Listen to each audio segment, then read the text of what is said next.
পথ পঞ্চায়তৰ পথেই হওক বা অন্যান্য আমাৰ যিটো MG বা এনৰেগাৰ আমাৰ যি পথ উন্নয়ন যোজনা, সেই যোজনাত মই মন কৰিছোঁ যে এই পথবিলাকৰ দ্বাৰাও এক অতি উন্নত মানৰ কাম কৰিব পাৰি। আৰু আজি প্ৰায় 4 বছৰ ধৰি এই উন্নয়নৰ যি এনৰেগাৰ জৰিয়তে আমি ফিভাৰ ব্লকৰ কাম কৰিছোঁ আৰু লগতে আমি সৰু সৰু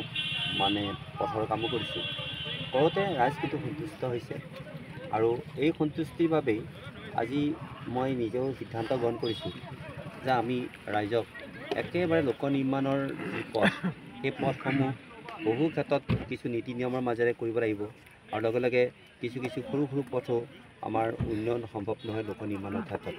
কাৰণ লোক নিৰ্মাণৰ আটাইতকৈ গুৰুত্বপূৰ্ণ পথবিলাকত বেছি গুৰুত্ব দিছে এইবেলি আৰু সেইবাবেই আজি লোক নিৰ্মাণে আমাৰ 4টা বছৰত যিখিনি কাম আমি কৰাৰ ক্ষেত্ৰত আমাক সহযোগিতা কৰিছে, বিশেষকৈ আমাৰ মুখ্যমন্ত্ৰী ডক্টৰ হিমন্ত বিশ্ব শৰ্মা ডাঙৰীয়াৰ মাৰ্গদৰ্শনত মই আপোনালোকক এইটোৱে দাবী কৰিব পাৰোঁ যে লোক নিৰ্মাণে যি পথ ইতিমধ্যে আমাৰ চিপাঝাৰ সমষ্টিৰ কাৰণে আগবঢ়াইছে, সেই পথ আজি প্ৰায় 50 বছৰ ধৰি এইখিনি কাম কোনো বিধায়কে কৰিব পৰা নাছিল আৰু সেই তাৰ কাৰণে গোটেই খতিয়ানটো মই আপোনালোকৰ হাতত আমি ঠিক বহাগ বিহুৰ আগে আগে তুলি দিম। আজি লগে লগে মই ইয়াৰ আন এটা কথা ক'ব খুজিছোঁ যে আমি লোক নিৰ্মাণটো আমি কথাখিনি প্ৰসংগক্ৰমে ক'লোঁ, কিন্তু আজি আমি আপোনালোকক ক'বলৈ পাই ধন্য মানিছোঁ যে ইতিমধ্যে প্ৰায় 39টা পথ আমি নিৰ্মাণ কৰিছিলোঁ আমাৰ এই MG এনৰেগাৰ জৰিয়তে। কিন্তু আৰু কিছু পথৰো আমি নিৰ্মাণ কাৰ্য আৰম্ভ কৰিছোঁ যদিও আমি কিছু শেষ কৰিছোঁ আৰু কিছু এতিয়াও শেষ হ'বলৈ বাকী। কিন্তু আজি এটা নতুন মাত্ৰা আমি দিব পাৰিলোঁ, সেয়া যে ইমান বছৰে বিশেষকৈ 2-3 বছৰত প্ৰত্যেকটো ৰাইজে মানে কিছুমান গুৰুত্বপূৰ্ণ পথৰ কথা মোক কৈছে।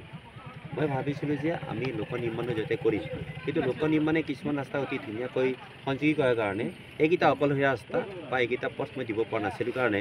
আজি মোৰ ভাল লাগিছে যে প্ৰত্যেককেইটা গুৰুত্বপূৰ্ণ পথ ৰাইজে আজি মোক 2 বছৰ 3 বছৰ ধৰি কৈছিলে আৰু কোৱাৰ লগে লগে যিটো নেকি উৎসাহ উদ্দীপনা সেইটো নিশ্চয় আপোনালোকে মন কৰিছে যে সেই পথকেইটা নিৰ্মাণ কৰাৰ লগে লগে সেই ৰাইজৰ যেন এটা উৎসাহ আৰু এটা যেন তেওঁলোকৰ ভাৱ হৈছে যে সঁচাকৈয়ে যি কাম আগৰ কোনো চৰকাৰে কৰিব নোৱাৰিলে সেই কাম আমাৰ অন্ততঃ এই বিজেপি চৰকাৰে কৰিছে আৰু এই ধৰণে কাম অব্যাহত থাকিলে আৰু 2-3টা বছৰৰ পিছতেই আমাৰ চিপাঝাৰ সমষ্টিত গুৰুত্বপূৰ্ণ সকলো পথৰ নিৰ্মাণ কাৰ্য শেষ হ'ব। আজি মই নিজে অনুমান কৰিছোঁ যে আজি যিখিনি কাম আমি মানে কৰিছোঁ, আমি প্ৰায় আমাৰ 11টা যি কাম, বিশেষকৈ 11টা গাঁও পঞ্চায়তত আমি যিকেইটা কাম আমি সম্পন্ন কৰিলোঁ, সেইকেইটা কামত কিন্তু কমেও ইয়াত মই 7 কোটি বা 4.5 কোটি টকাৰ আমি কাম আৰম্ভ কৰিছোঁ। এই প্ৰায় এই 6.5 কোটি টকাৰ যিখিনি কাম হৈছে সেইখিনি কাম মই ভাবোঁ যে অতি গুৰুত্বপূৰ্ণ পথ। আপোনালোকে নিজেও লক্ষ্য কৰিছে যে অতি গুৰুত্বপূৰ্ণ পথ, কিন্তু এই গুৰুত্বপূৰ্ণ পথটোৰ মাজত কিন্তু আন এটি গুৰুত্বপূৰ্ণ পথ আজি নিৰ্মাণ কাৰ্য আৰম্ভ কৰিবলৈ পাই মই ধন্য মানিছোঁ। কাৰণ আমাৰ একেবাৰে মধ্য অসমৰ বৰহমপুৰৰ দৰে গুৰুত্বপূৰ্ণ স্থানত আমাৰ এই চিপাঝাৰ সমষ্টিৰ পুৰণা সমষ্টিটোৰ কাৰণে এজন অতি নামজ্বলা ব্যক্তি জীউৰাম ডেকা ডাঙৰীয়া, যিগৰাকী আছিল মুক্তিযোদ্ধাৰো, যি মুক্তিযোদ্ধাৰোগৰাকীয়ে বিভিন্ন ধৰণে সেই সামাজিক কাম কাজ আৰু বৰহমপুৰ আমাৰ বিদ্যালয় প্ৰতিষ্ঠা বা অন্যান্য আমাৰ সামাজিক বুদ্ধিৰ দিশত তেখেতৰ যিটো অৱদান আৰু স্বাধীনতা আন্দোলনত তেখেতৰ যিটো অৱদান, সেই অৱদান কিন্তু কোনো গুণে কম নহয়। আৰু সেইগৰাকীৰ যেতিয়া দেখিলোঁ যে সেইগৰাকী এটা আৱক্ষ মূৰ্তিৰ বাহিৰে তেওঁ ঘৰলৈ যোৱা পথটো নিৰ্মাণ হোৱা নাই, তেতিয়া আমি আমাৰ এই বিভাগৰ জৰিয়তে আমি পথছোৱা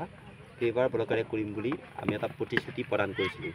আৰু মোৰ সেই পথটো আজি নিৰ্মাণ কাৰ্য আৰম্ভ কৰিবলৈ পাই মই সঁচাকৈয়ে ধন্য মানিছোঁ। কাৰণ সেইগৰাকী ব্যক্তি আমাৰ পৰম পূজ্য,